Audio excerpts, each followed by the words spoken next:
Olá, tudo bem? Seja bem-vindo mais uma vez à nossa aula de Teologia Sistemática. Iniciamos hoje a parte 2 de Cristologia. Semana passada, finalizamos a parte 1, onde abordamos aspectos da pessoa de Cristo. Acentuamos a questão da união hipostática, isso é, a união das duas naturezas de Jesus, a natureza humana e a natureza divina, em uma única pessoa, postulado no Concílio de Calcedônia. Falamos também sobre os títulos messiânicos, como Filho de Davi, Messias e Filho do Homem. E hoje nós vamos trabalhar na parte 2 e parte 3, a partir da próxima aula, aspectos relacionados à obra. Finalizamos a parte 1 falando sobre a pessoa. A partir da parte 2 vamos falar sobre a obra de Cristo. Hoje trataremos a respeito dos ofícios de Cristo, que é uma terminologia muito comum na teologia, especialmente na teologia reformada, e diz respeito às atribuições que Cristo realizou durante o seu ministério terreno. São as atribuições de profeta, rei e sacerdote, e ele continua agindo como rei, como sacerdote e também como profeta. Nós vamos entender isso a partir dos textos bíblicos. O Wayne Grudem, que é o teólogo base do nosso material, ele vai trazer uma conceituação. Os 3 cargos mais importantes que poderiam existir para o povo de Israel no Antigo Testamento eram o profeta, como Natã, o sacerdote, como Abiatar ou Arão, e o rei, como Davi. Portanto, Cristo é profeta, é rei e é sacerdote. Cristo como profeta. O que é um profeta? O profeta é aquele que revela a vontade de Deus a nós, que transmite os oráculos de Deus, traz a mensagem de Deus ao povo. Jesus ele não é somente a palavra encarnada, sendo ele o próprio Deus e sendo ele a própria palavra, mas ele também transmite essa mensagem ao seu povo e continua transmitindo. Deuteronômio capítulo 18, versículo 15 ao 18, nos informa que Moisés profetiza acerca de um profeta que iria suscitá-lo, que Deus suscitará um profeta semelhante a mim. Essa profecia é interpretada em Atos, no Novo Testamento, como uma referência ao Senhor Jesus. Veja Atos capítulo 3, versículo 19. Arrependei-vos, pois, e convertei-vos, para que sejam apagados os vossos pecados, e venham assim os tempos de refrigério pela presença do Senhor. E envie ele a Jesus Cristo, que já dantes vos foi pregado, o qual convém que o céu contenha até aos tempos da restauração de tudo, dos quais Deus falou pela boca de todos os seus santos profetas desde o início, ou desde o princípio. E aí ele vem dizendo qual é a profecia.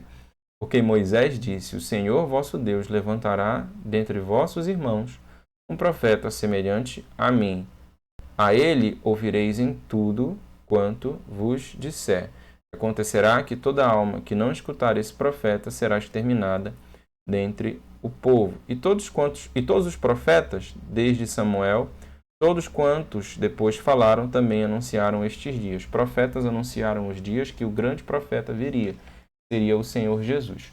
Interessante nós pensarmos nessa terminologia da profecia, do profeta, mas não a partir de categorias limitadas. Jesus não é somente um profeta. Ele é um profeta a partir do momento que ele anuncia a profecia, que ele traz consigo a mensagem, o oráculo de Deus. Mas mais do que profeta, ele é também rei, ele é também sacerdote, ele é o próprio Deus. Cristo como um sacerdote. A função do sacerdote era ser um intermediário entre o povo e Deus. O sacerdote apresentava sacrifícios, o sacerdote aproximava o povo de Deus. O sacerdote intercedia pelo povo. E isso Cristo fez em nosso favor durante a sua obra expiatória na terra. Jesus ofereceu um sacrifício perfeito pelo pecado. Hebreus capítulo 4, versículo 14, veja comigo.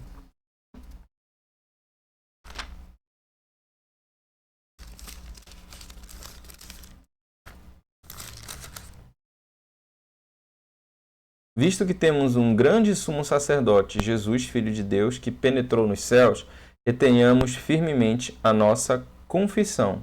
porque não temos um sumo sacerdote que não possa compadecer-se das nossas fraquezas, porém um que, como nós, em tudo foi tentado, mas sem pecado. Ele é chamado de sumo sacerdote, o grande sumo sacerdote.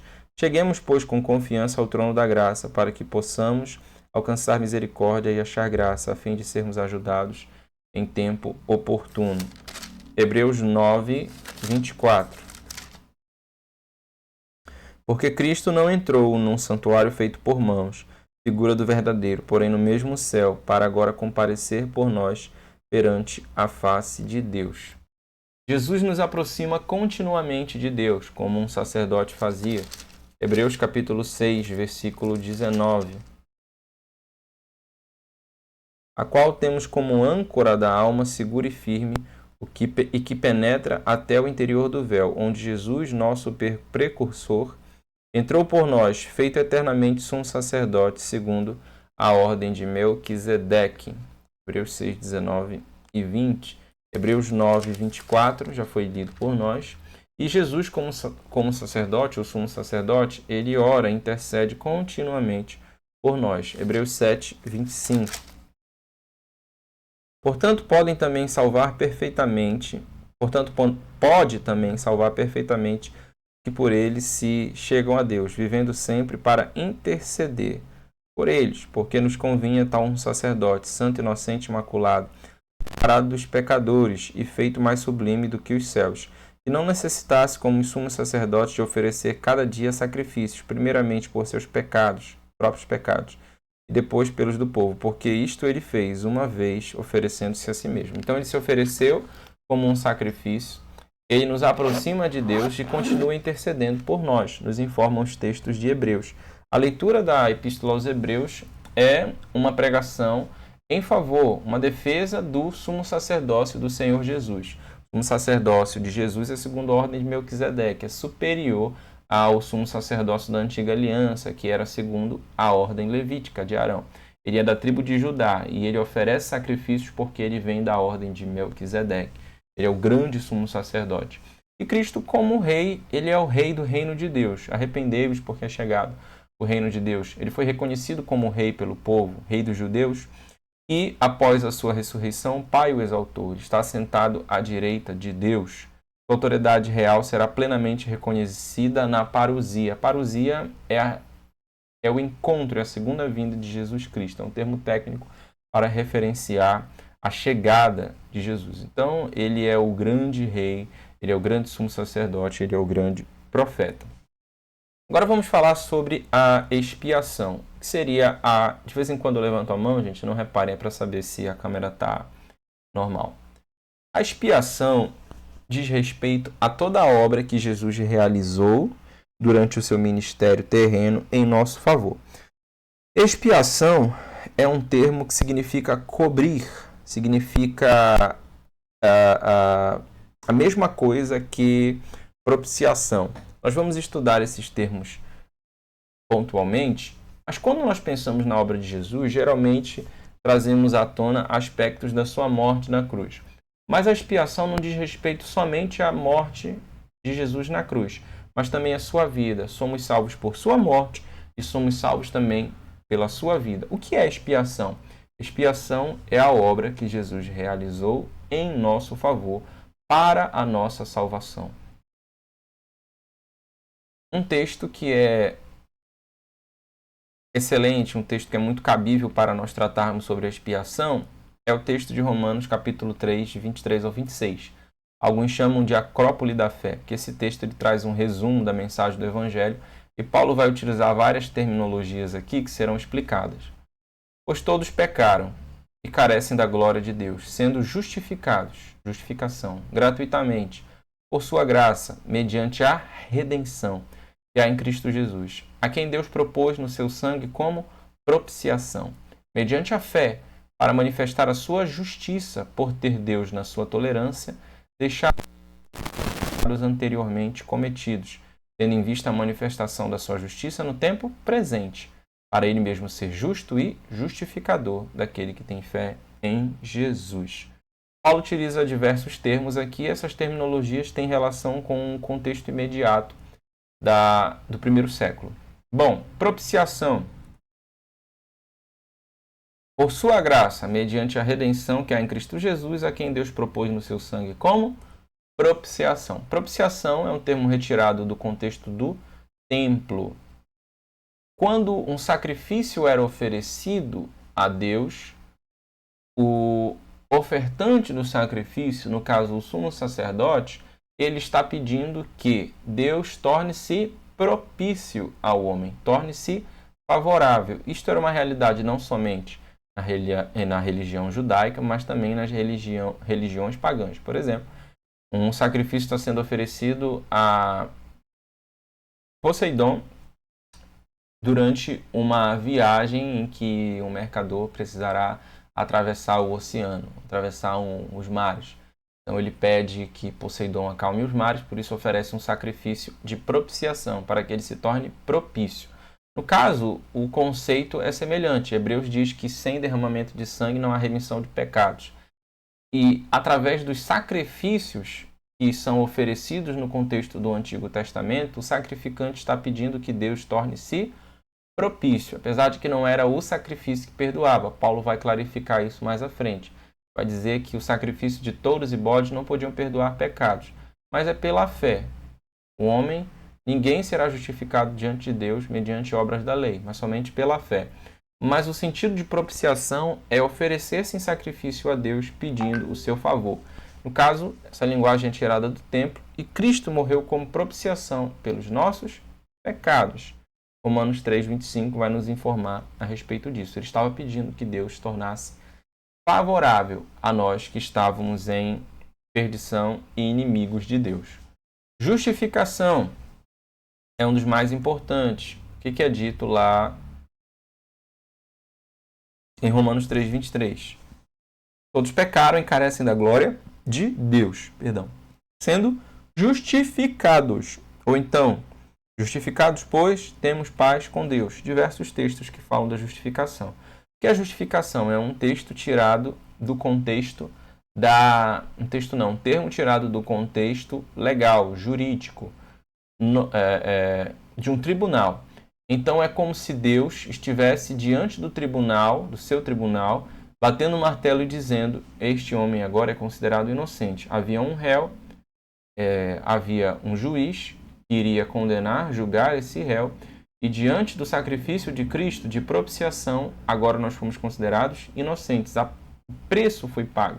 Havia uma culpa, e essa culpa ela foi expurgada através do sacrifício de Jesus Cristo. Então Cristo nos declarou inocentes no tribunal de Deus. Propiciação é um termo religioso, do contexto do templo. Justificação é um termo legal, do contexto da lei, contexto do tribunal. Redenção é um termo retirado do mercado de escravos, um termo retirado do comércio. Havia um homem ou uma mulher que estavam em situação de escravidão e chegava alguém e dizia assim: eu quero pagar o preço pela redenção desse escravo, pelo resgate.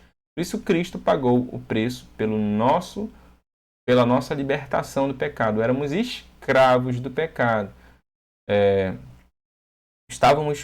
O texto de Efésios diz: estávamos mortos nos nossos delitos e pecados. Romanos vai nos informar, capítulo 6, que éramos escravos do pecado. Então Cristo paga o preço na cruz e nos resgata. Ele não paga o preço a Satanás, mas mas nós estávamos escravos de Satanás por causa do nosso pecado. O preço foi pago a Deus, através do sacrifício de propiciação, e nos considerou justos no tribunal de Deus, e houve um preço que foi pago. Qual? O sangue de Jesus Cristo, a sua morte, que nos resgatou e nos libertou do pecado. Então Paulo utiliza vários termos que são utilizados dentro do seu contexto para mostrar a grandiosa obra que Jesus realiza em nosso favor, dentro de uma linguagem que a igreja de Roma, especialmente, estava habituada, mas também em outros textos do Novo Testamento isso vai aparecer. Imputação vem do mercado financeiro. Uma dívida era imputada. Imputação é o contrário de amputação. Quando você amputa, você retira. Quando você imputa, você insere. Cristo pagou a nossa dívida que era impagável. Romanos capítulo 4, versículo 3.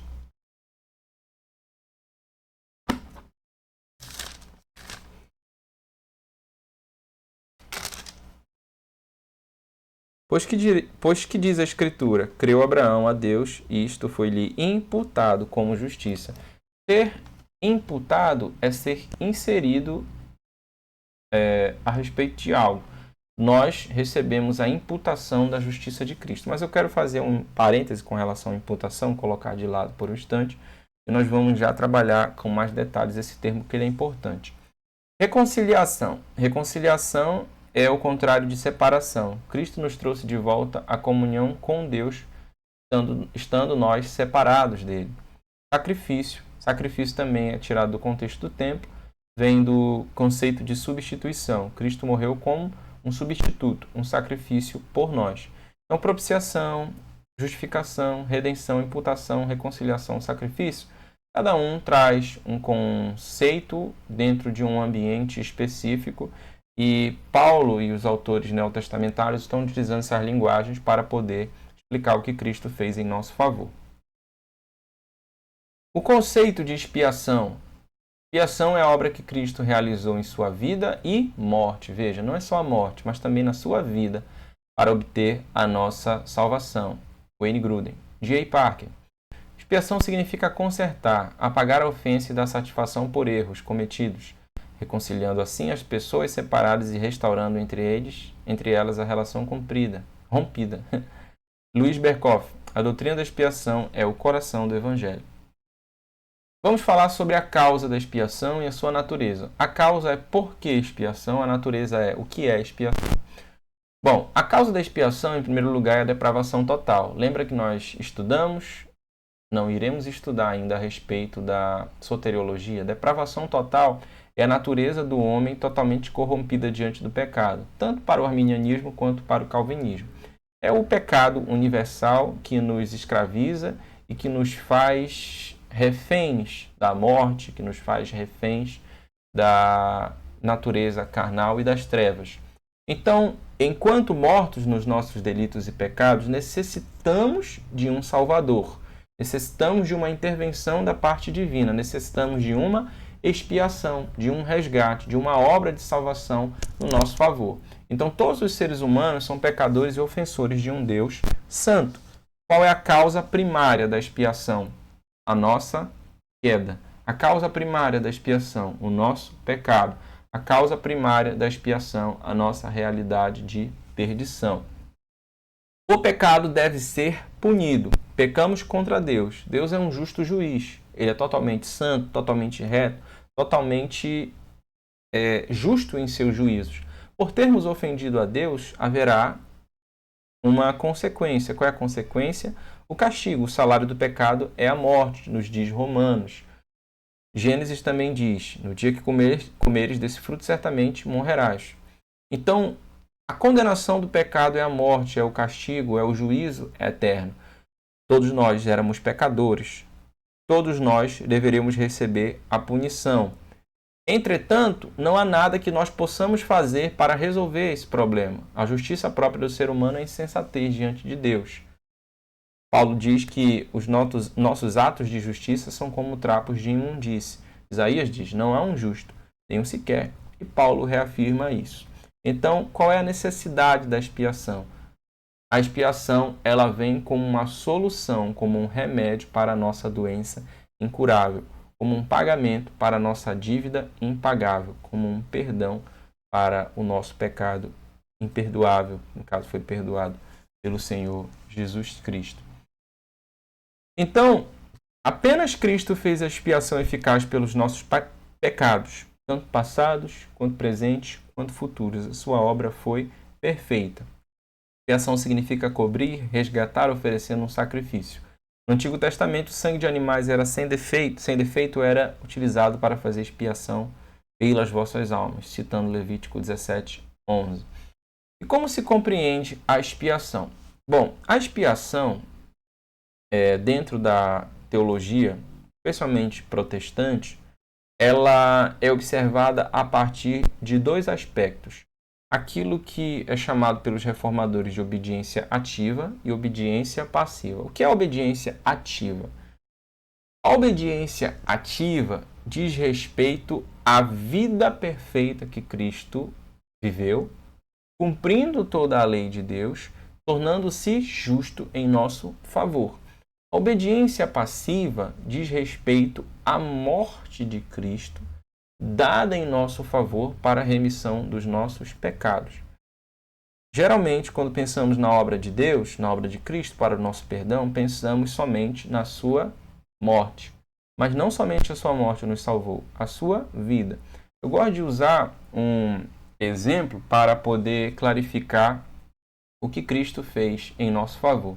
Eu vou tentar abrir uma ilustração aqui para poder exemplificar para você. Só um momento.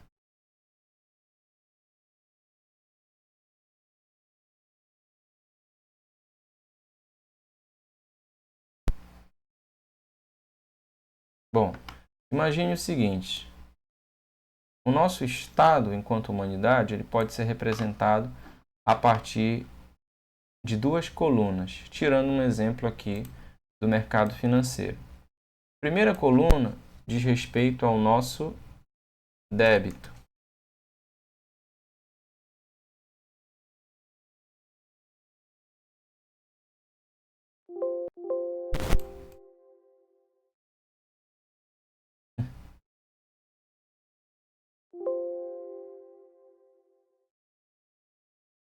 Difícil aqui.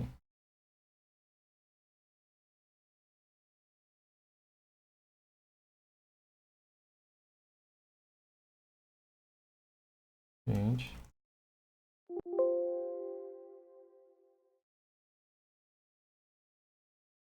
Tá, vou selecionar outra aqui. Então, a primeira coluna diz respeito ao nosso débito.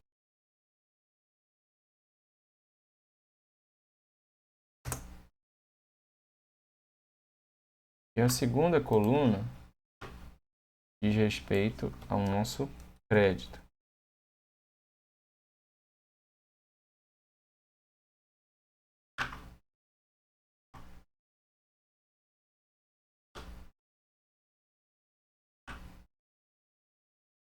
O nosso débito para com Deus era de 100%. Estávamos totalmente em dívida, concorda? O nosso pecado fez com que nós adquiríssemos uma dívida impagável. E o nosso crédito? Ou seja, quais são as obras de justiça que nós temos diante de Deus que podem nos considerar como justos? Nenhuma, não é? Não há um justo, nenhum sequer. O nosso débito, nosso crédito estava em 0%. O que Jesus faz? Quando ele morre em nosso favor, ele recebe o nosso débito. O que nos era devido é transferido para ele na morte da cruz. Por isso ele foi oferecido como sacrifício em nosso favor. Jesus pagou a dívida, agora o nosso débito está em 0%.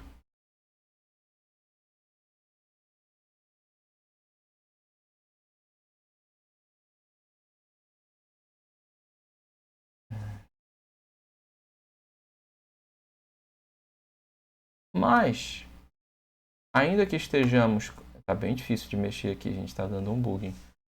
Ainda que estejamos com o débito, com a dívida em 0%, nós precisamos ainda obedecer à lei. A partir do momento que os nossos pecados são perdoados e nos é dada a oportunidade de viver novamente uma vida justa, nós vamos acabar pecando de novo por causa da semente do pecado que já está presente em nós.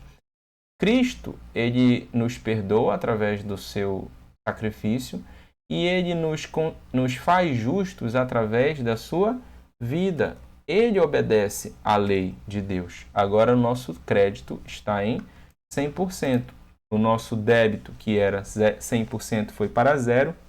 O nosso crédito, que era zero, ele foi para 100%. Não temos mais culpas para com Deus, débito, e somos justos diante de Deus, obedecendo toda a sua palavra, toda a sua lei, através da obra de Cristo. Crédito, 100%. Então perceba que a salvação, a expiação, é uma obra que só pode ser realizada pelo próprio Deus.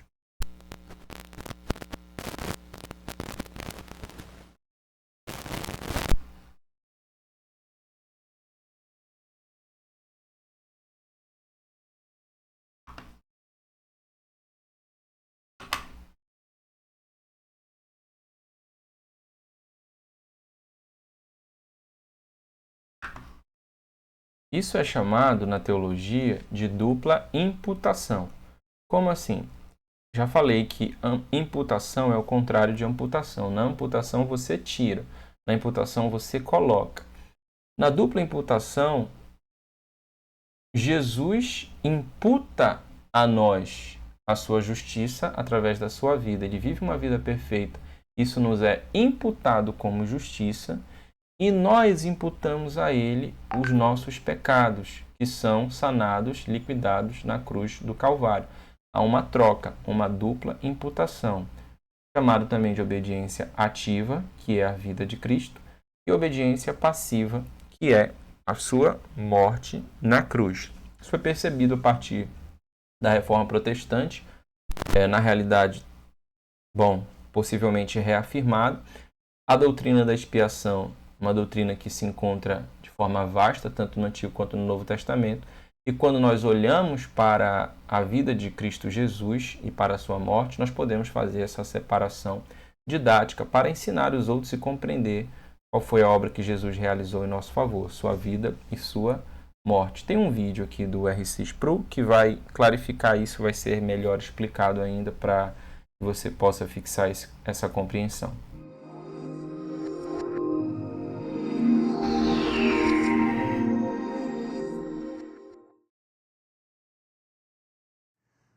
I don't think there's any more important text in all of the New Testament that defines the work of Jesus than this one. That Jesus was sent to fulfill all righteousness. And what that meant to the Jew was to obey every jot and tittle of the law. Because now Jesus is not acting in his baptism for himself, but for his people. And if his people are required to keep the Ten Commandments, he keeps the Ten Commandments. If his people are now required to submit to this baptismal ritual, he submits to it in their behalf. Because the redemption that is brought by Christ is not restricted to his death on the cross. We've seen that in the work of redemption, God didn't send Jesus to earth on Good Friday and say, die for the sins of your people, and that'll take care of it. No, Jesus not only had to die for our sins, but he had to live for our righteousness. If all Jesus did was die for your sins, that would remove all of your guilt, and that would leave you sinless in the sight of God, but not righteous. You would be innocent, but not righteous, because you haven't done anything to obey the law of God, which is what righteousness requires. So we have a doctrine in theology that refers to the active obedience of Jesus as distinguished from the passive obedience. And this doctrine is in great dispute right now, particularly among dispensational thinkers, which I find extremely, extremely unsettling. The passive obedience of Christ refers to his willingness to submit to the pain that is inflicted upon him by the Father on the cross in the atonement. He passively receives the curse of God there. The active obedience refers to his whole life of obeying the law of God, whereby he qualifies to be the Savior. He qualifies to be the Lamb without blemish. He qualifies for the song, "Worthy is the Lamb who was slain." Through his total righteousness, he fulfills the law's demands. And if you remember the covenant with Moses, everybody who fulfills the law receives the blessing. Those who disobey the law receives the curse. What does Jesus do? He obeys the law perfectly, receives the blessing, and not the curse. But there's a double imputation that we will look at later at the cross, where my sin is transferred to his account. My sin is carried over and laid upon him in the cross.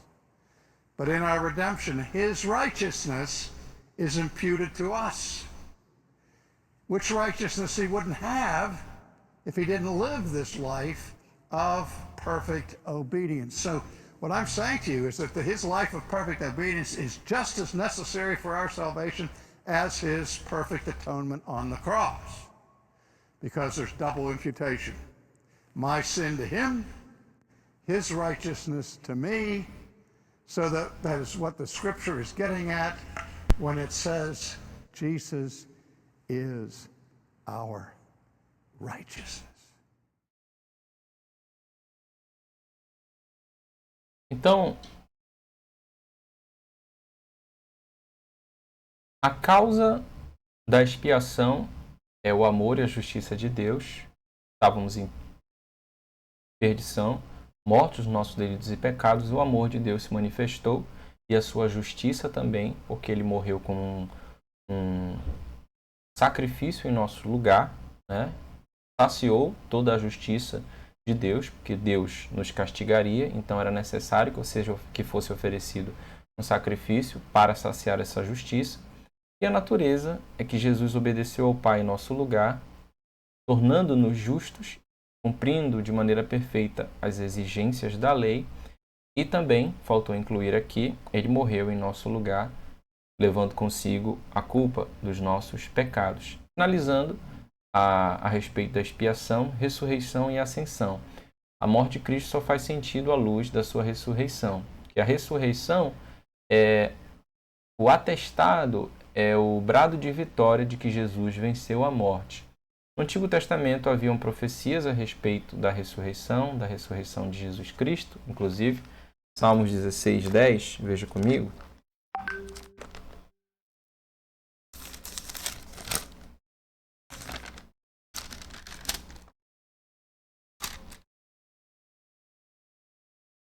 Pois não deixarás a minha alma no inferno, no caso aqui seria sepultura, e nem permitirás que o teu santo veja corrupção. A palavra para sepultura é Sheol, que é a mesma que é traduzida aqui como inferno, talvez não adequadamente. Mas não permitirás que a alma do teu santo permaneça na sepultura e nem que veja a corrupção. Em Atos, quando Pedro prega em Pentecostes, ele interpreta isso como uma referência a Jesus Cristo, a sua ressurreição. E no Novo Testamento, a ressurreição de Jesus é tida como um fato, antes mesmo de acontecer. Veja Mateus 12:40.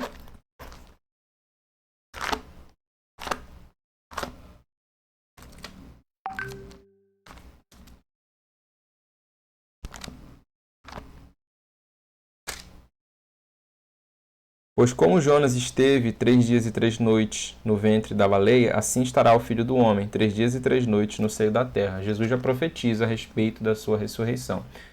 E como Jesus ressuscitou? Ele foi ressuscitado pelo Pai, pelo Espírito Santo, ou ele mesmo se ressuscitou, né? Às vezes as pessoas...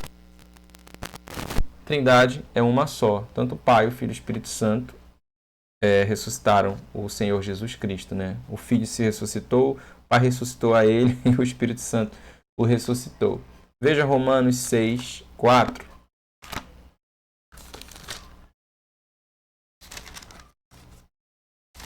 Romanos 6:4. De sorte que fomos sepultados com ele pelo batismo na morte, para que como Cristo ressuscitou dos mortos pela glória do Pai, assim também andemos nós em novidade de vida. Foi atribuída ao Pai. Gálatas 1:1.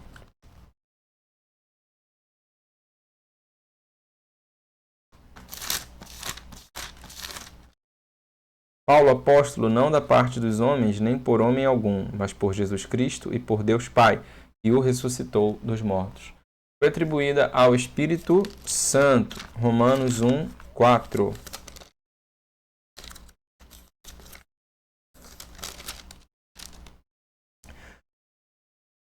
Declarando Filho de Deus em poder, segundo o Espírito de santificação, pela ressurreição dos mortos, Jesus Cristo nosso Senhor. Declarado Filho de Deus em poder. Veja do 3. Acerca de seu filho que nasceu da descendência de Davi, segundo a carne, declarado Filho de Deus em poder, segundo o Espírito de santificação pela ressurreição dos mortos, atribuída ao Espírito Santo, Espírito de santificação, a ressurreição de Jesus. 8:11. E se o Espírito daquele que dos mortos ressuscitou a Jesus habita em vós, aquele que dos mortos ressuscitou a Cristo também vivificará os vossos espíritos mortais, pelo seu Espírito que em vós habita. O Espírito Santo habita em nós, e ele diz, se o Espírito daquele que dos mortos ressuscitou a Jesus habita em vós, ou seja, se o Espírito daquele que ressuscitou Jesus dentre os mortos habita em vós, o Espírito Santo, que habita em vós e ressuscitou Jesus Cristo. E foi atribuída também ao próprio Filho. João, capítulo 10, versículo 10. Ele mesmo se ressuscita.